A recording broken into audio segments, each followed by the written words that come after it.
සුබ දවසක් කියලා පිළිගන්න ඔයාලා හැමදෙනෙක්ම පහඳුරු කිලු channel එකේ තවත් අලුත් වීඩියෝ එකක්. ඉතින් ගොඩක් කට්ටිය ඉල්ලලා තිබ්බා මේ වකවානුව වලට. ඒ කියන්නේ 2022 සැප්තැම්බර් මාසෙ වෙද්දි හදන්න පුළුවන් සාමාන්‍ය මිලකට රුපියල් 60000කට සහ 50000කට ආසන්නයෙන් හදා ගන්න පුළුවන් PC එකක් හදන්න යන රික්වයර්මන්ට් එක සහ යන බජට් එක කොහොම වේද? ඉතින් අද low budget PC build episode එක විදිහට ගේන එක. එහෙනම් වැඩි කතා නැතුව බලමු අද වීඩියෝ එක මොනවද කියන තියෙන කම්පොනන්ට්ස් සහ මේවා ගන්න කීයක් ඇයිද කියලා. ඉතින් අද පෙන්න PC එක හදන්න සාමාන්‍ය රුපියල් 60500ක් යනවා. ඉතින් මේ කාලේ සාමාන්‍ය රුපියල් 60500කට හදා ගන්න පුළුවන් අඩුම බජට් එක. ඒ කියන්නේ සාමාන්‍ය මේ ගානට හදා ගන්න බෑ වැඩක් කරන්න පුළුවන් අඩුම බජට් එකේ PC එකකට අදාළ PC කම්පොනන්ට්ස් මොනවද කියලා බලමු මේ වෙද්දි අපිට මාකට් එකේ ගන්න තියෙන. right ඉතින් මම මුලින්ම යන ප්‍රොසෙසර් එක විදියට ඔයගලන්ට මෙන්න මේ ප්‍රොසෙසර් එක තමයි රෙකමෙන්ඩඩ් කරන්නේ i5 3670. මොකද මේ ප්‍රොසෙසර් එක තාමත් ප්‍රශ්න නැතුව වැඩ කරන්න පුළුවන්. දැනට ඇහිලා තියෙන ඕන ගේම් එකක් වුණත් මේ ප්‍රොසෙසර් එකේ ප්‍රශ්න නැතුව ප්ලේ කරන්න පුළුවන් කිසිම අවුලක් නැතුව. ඔයාලට 720p resolution එක 720p 920p කියන resolution එක ඔයාලට i5 3670 කියන ප්‍රොසෙසර් එකේ දැනට ආපු ඕන ගේම් එකක් ප්ලේ කරගැනීමේ හැකියාවක් තියෙනවා. ඉතින් මේකේ සාමාන්‍ය කෝස් 4ක් එනවා ටෙස්ට් 4ක් එනවා 2012 තමයි ලොන්ච් ඩේට් එක. ඉතින් මේකේ සාමාන්‍ය ගත්තොත් එහෙනම් ඕන 3 month warranty එක ගන්න පුළුවන් රුපියල් 12500ක් වගේ මුදලකට ඔයගොල්ලන්ට ලංකාවේ මේ තියෙන shops වලින්. ඉතින් අපි දැන් ඊළඟ item එක එහෙනම් අපි ඊළඟ දේ තමයි motherboard එක. ඉතින් මේකට සාමාන්‍ය set වෙන motherboard ගැන කතා කරොත් එහෙම යාළුවට H61 P67 B75 ඉතින් ඔය වගේ බෝඩ්ස් ගොඩාරියක් තියෙනවා. යාළුවට i5 3rd gen processor එකක් use කරන්න පුළුවන්. ඉතින් එතනින් ගියාම සාමාන්‍ය එකකට අඩු මුදලට ගන්න පුළුවන් motherboard එක තමයි H61 motherboard. ඉතින් B75 ගත්තොත් ඒක රුපියල් 14500 විතර වෙනවා. එච්චර ගාණක් වෙන්නේ H61 එක රුපියල් 11000ක් වගේ තමයි වෙන්නේ. ඉතින් ඔයාලට පුළුවන් රුපියල් 11500කට වගේ H61 motherboard එක පාවිච්චි කරන්න. ඉතින් ඒකේ ඔයගලන්ට H61 3rd gen motherboard එකක් ගන්න 2nd gen එකකට වැඩිය 3rd gen එකක් ගත්තොත් ඉතින් ඔයාලට වටිනවා සහ වාසි වැඩි. ඉතින් ඔයාලට වෙනදී ASRock සහ Gigabyte කියන බ්‍රෑන්ඩ් වලින් තියෙනවා. ඉතින් මම මේකේ ASRock එකයි Gigabyte එකේනවා. ඉතින් Gigabyte කියන තෝරගන්න පොඩ්ඩක් ලස්සනින් ඉඳ අනිත් motherboards දෙකටම වැඩිය. ඉතින් ඒක සාමාන්‍ය රුපියල් 11000ක් විතර වෙනවා. ඉතින් මේකත් එක්ක ඉතින් ඔයාලට තියෙන අනිත් දේවල් තමයි ඉතින් 2 RAM slot තමයි හම්බෙන්නේ. අපි දැන් බලමු motherboard එකේ processor එකටයි අවම කීයක් යනවද කියලා. right ඉතින් 23000ක් ගිහින් තියෙන processor එක සහ motherboard එකට. ඉතින් ඊළඟ දේ කියන්නේ RAM එක. ඉතින් RAM එක ඉතින් මම ඔයගලන්ට එක පාවිච්චි කරන්න කියන්නේ single 8GB RAM එකක්. මොකද ඔයගොල්ලෝ පස්සේ ආයි update එකකට යනවා නම් ඔයාලා 4GB RAM දෙකකට යනවට වැඩිය මම ඔයගොල්ලෝ recommend කරන්නේ තනි 8GB RAM එකකට යන එක. මොකද onboard graphic වුණත් ඔයාලා graphic card එක පාවිච්චි කරන්නේ නැතුව මේක පාවිච්චි කරන්න හැදුවොත් සාමාන්‍යයෙන් 8GB තනි stick එකක් ඔයාලා PC එකට දැම්මොත් ඔයාලට සාමාන්‍යයෙන් 4GB විතර onboard graphic memory එකට යන්න පුළුවන්. ඉතින් ඔයාලා සාමාන්‍ය 4GB RAM දෙකක් ගෙවුවොත් එමේ ඔයාලට එච්චර යන්න බෑ. ඒක ඔටෝම PC එකෙන් ගන්නේ 2GB VRAM එකක් විදිහට. ඉතින් සාමාන්‍ය 8GB RAM එකක් ගන්න තියෙන වාසිය අන්න එකයි තනි 8GB RAM එකක් ගෙවුවම onboard graphic පොඩ්ඩක් වැඩි කර ගන්න පුළුවන්.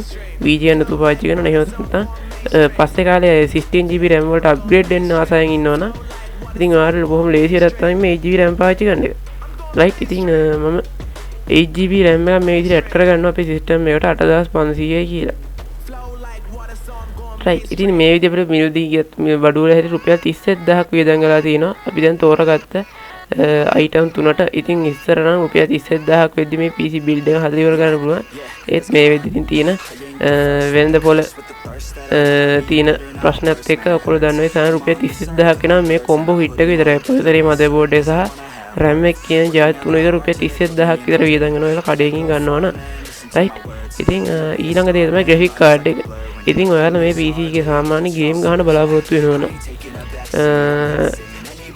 Horizon Zero Dawn වගේ ලොකු ගේම්ස් වලට යන්න නැතුව ඊට මෙහා 2018 19 වගේ ආපු ගේම්ස් ඒ කියන්නේ ඔය Need for Speed Payback එක ඊට පස්සේ Days Gone එක ඒ වගේ පොඩි ගේම්ස් ගහන බලාපොරොත්තු වෙමින් ඉන්න එක්කෙනෙක් SNK Unity වගේ ගේම්ස් ගහන්න ආසයි ඉන්න කෙනාට තියෙන හොඳ low budget option එක තමයි මේ GTX 550 Ti කියන එක.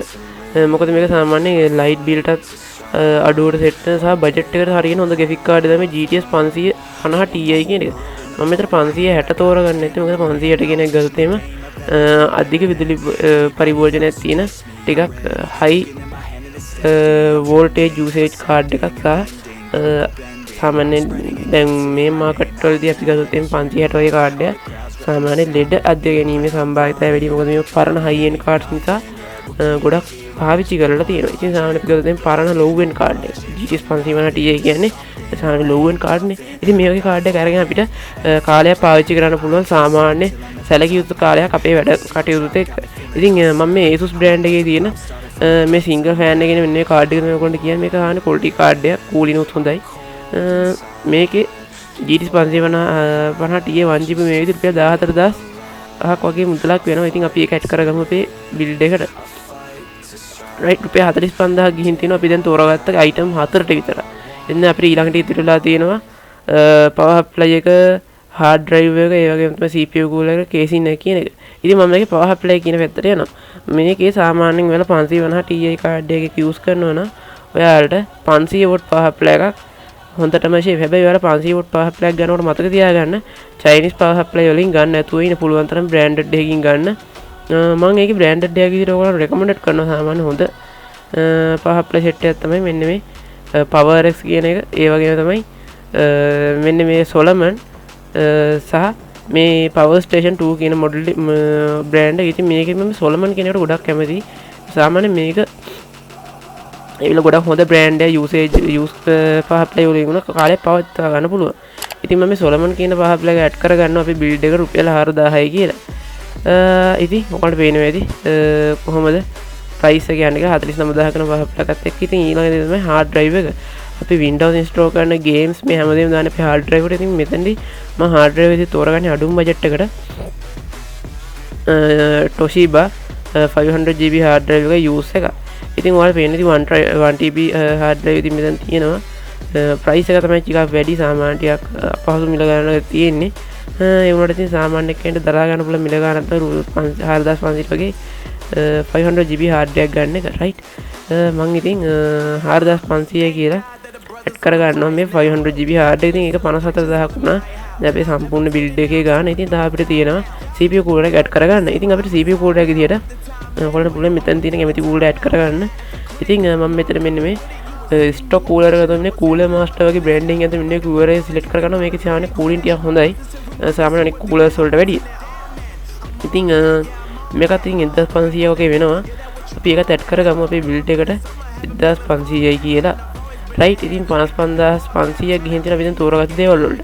ඉතින් ඊළඟ දේවල් තමයි casing එක. මේ හැමදේම අපිට set කරගන්න, fix කරගන්න, assemble කරගෙන තියාගන්න ඕනේ දේ තමයි casing එක. ඉතින් අනිවාර්යෙන් casing එකක් ගත්තාම මේ වෙද්දී අපිට golden wheel G9 කියන එක වගේ හොඳ gaming casing රුපියල් 5000ට වගේ මිලදී ගන්න අමාරුයි.